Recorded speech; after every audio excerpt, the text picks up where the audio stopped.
welcome to the third sequel of our tutorial how to play solo jazz piano. And today we're going to talk about playing melodies simultaneously with a walking bass line. Last time we learned how to build a walking bass line from different motifs like scalar or chord motifs, and today we're going to integrate this with playing melody. So let's first take a simple 2-5-1 and play what we did last time. Let's play the bass line and chords on the top.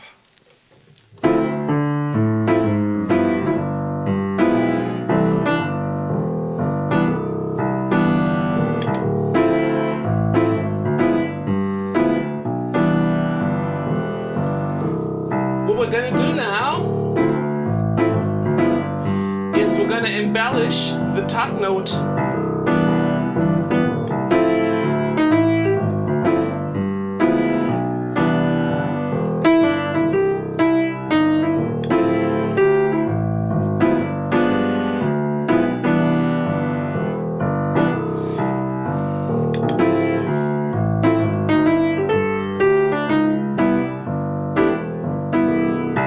And you see,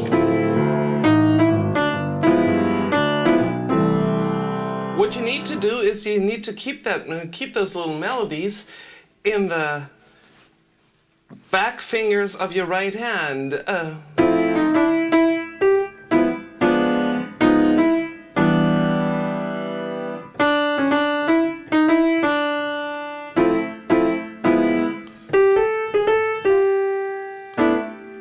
Also practice different inversions of that.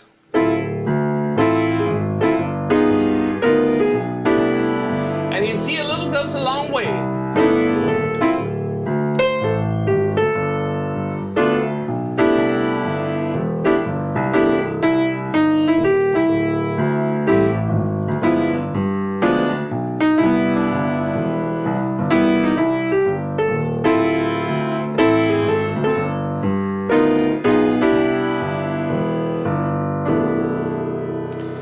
In this way you can build little melodies that don't have too much range, but they can be rhythmically very varied, and you start building a melody with the right while keeping the bass line going. Now, first practice that on the 2-5-1 and then use a full tune like Let's Take All of Me.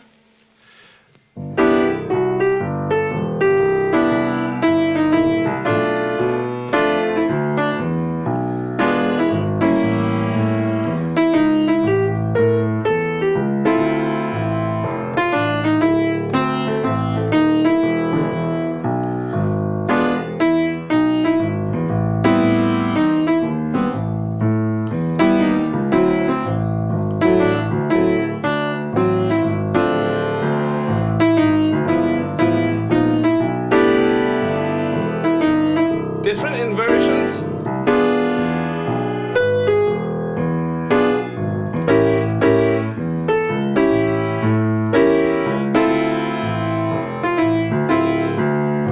Another inversion.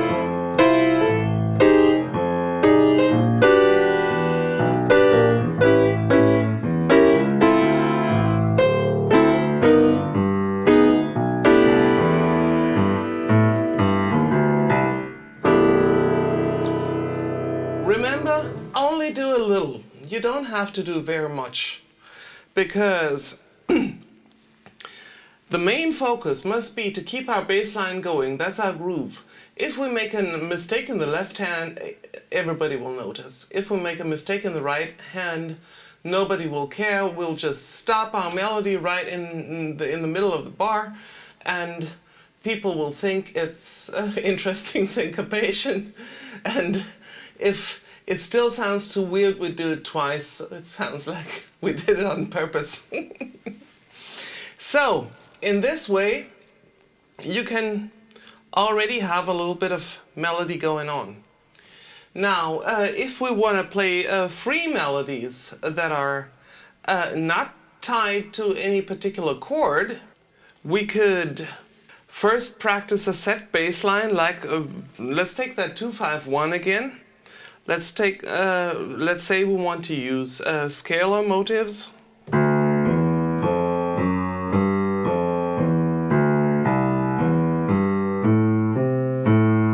Well, that was a chord arpeggio.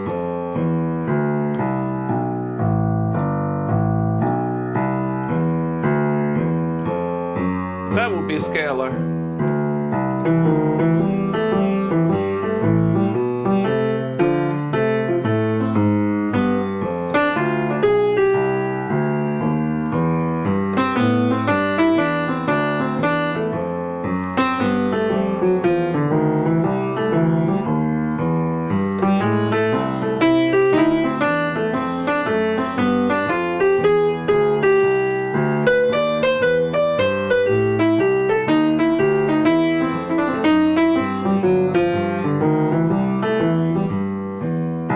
You don't have to do very much, first of all.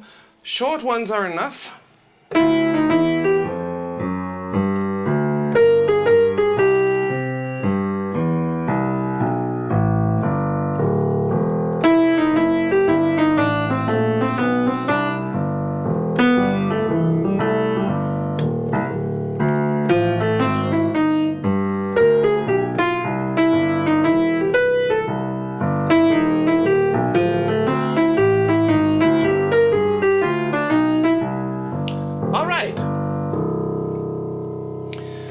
You can practice the same thing with triads.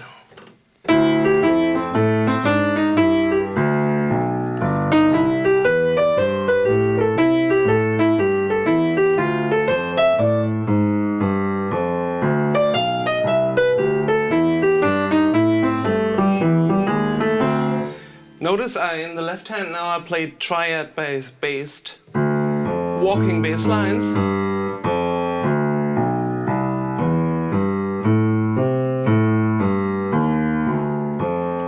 And so forth. Now you can also use bass lines with jumps.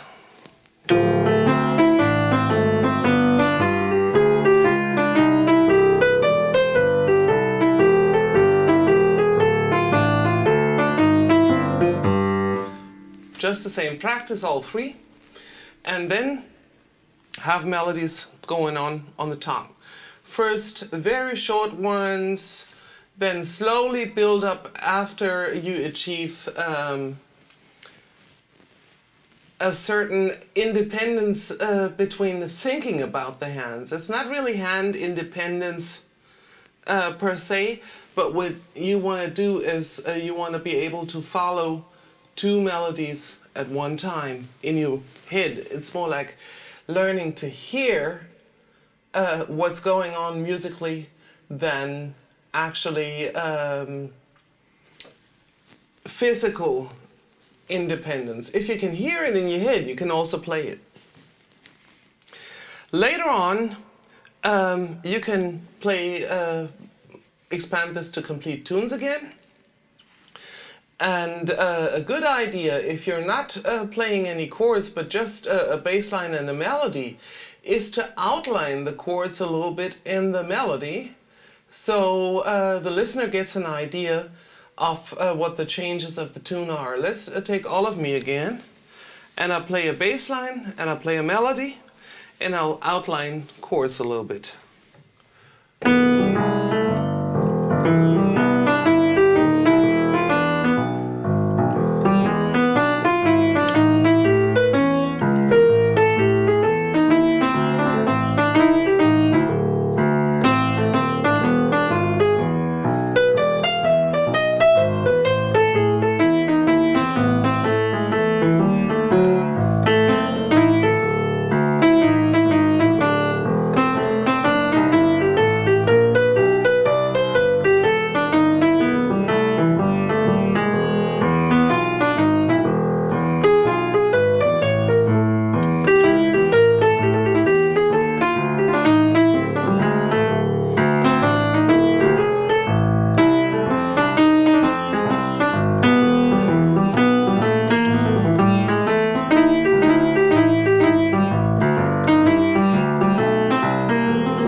never endanger the bass line. As soon as you feel insecure, bring your melody to an end, have the bass line run on its own, and then get back in with the right hand. If the left hand is running alone, you can add embellishments like these kicks that we talked about the last time, or the triads, like you could go.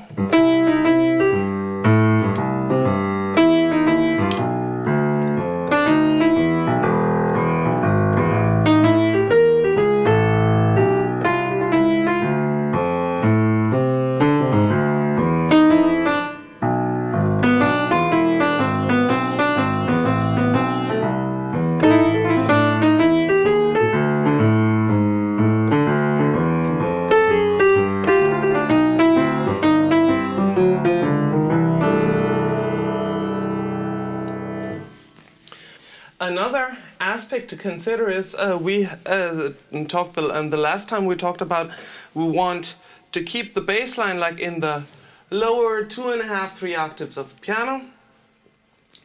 And now we have so much of piano left, but it's a bad idea to really allow too much space between the two voices, because then they appear like they don't have anything to do with one another. Let me just show this to you if I play.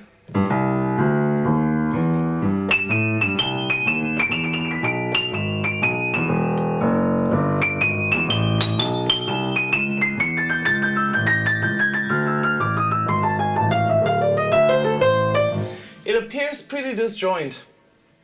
So in order to have a more coherent sound, it's better actually to keep the melody like in the middle region of the piano. I wouldn't go above that C, or at least not regularly. So if you keep the melody somewhere here and the bass line somewhere here, you're good to go.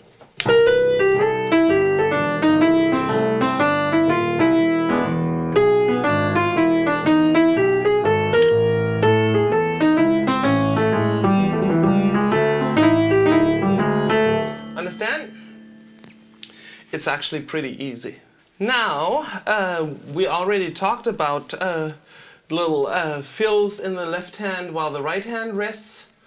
And we can make this up as we go.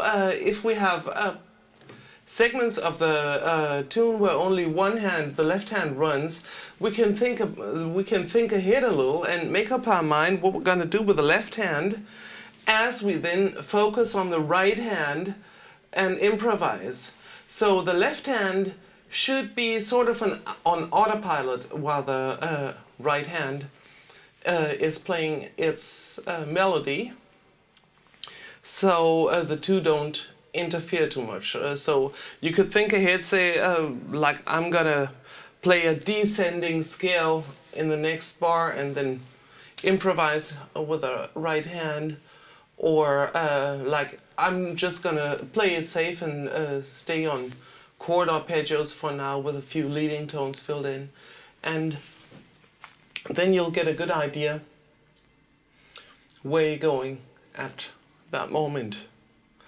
Another thing to consider is when you only have two voices, do avoid parallels. If you constantly land on the same notes in the left hand and the right hand, you basically only playing unisons, and the listener doesn't get a good sense of chords. So if your melody is bound to end on a 1, please don't end it on the root, because the left hand's going to play your root anyway. It's a much better idea to end on a 3rd, a 9th, or a 7th, or something like that. Like I go.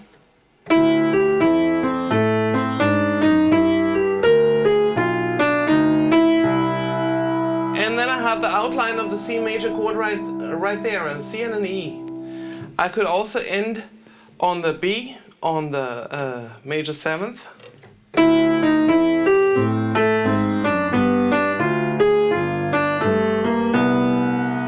Also a viable alternative. I could also end on the 9th on the D.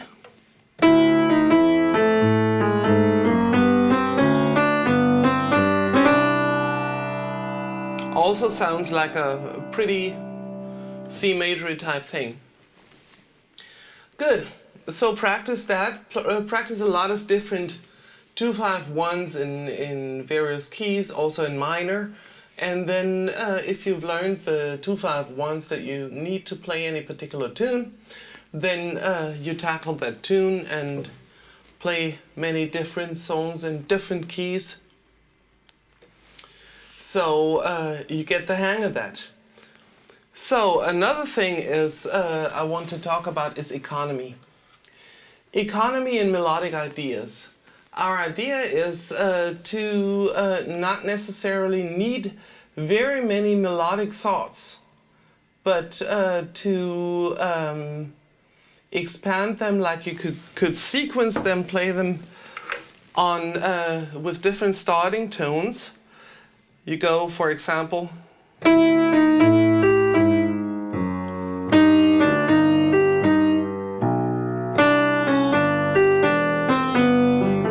bring it to a conclusion.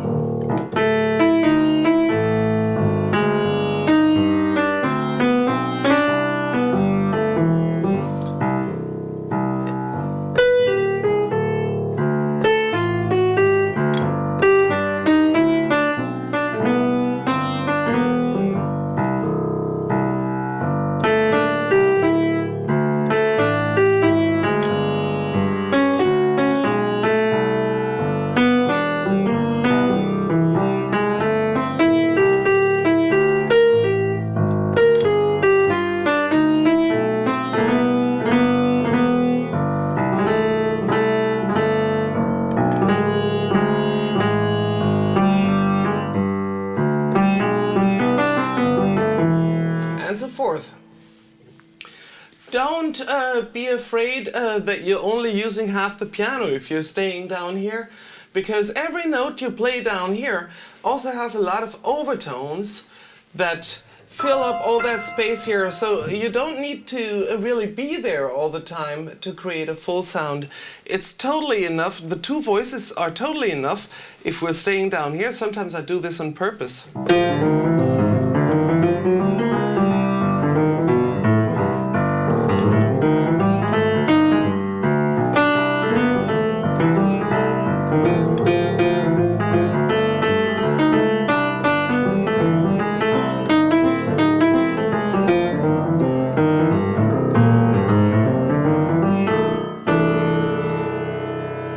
Sounds like a bass player and a baritone sax battling it out without any piano interfering. And in that low range, you really don't want to play any more chords. So if you just have these two voices going on, playing pretty low is quite a good idea. The further up you move with the right hand, the emptier it sounds, and the more filling in with chords you need. And we don't do that for now. That's going to be the subject of the next lesson, how to fill in the chords with melody and bassline. So I would like to leave you alone and to practice that, and just would like to add one more nice practice thing that you could do is like playing the head of the tune. Like, let's stick with All of Me and play the head of the tune in the right hand and play freely with the bass line against it. 1, 2, 3, and...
When the melody rests, I played fills in the bass line to make it interesting, and it even sounds interesting with just a melody and one bass line running.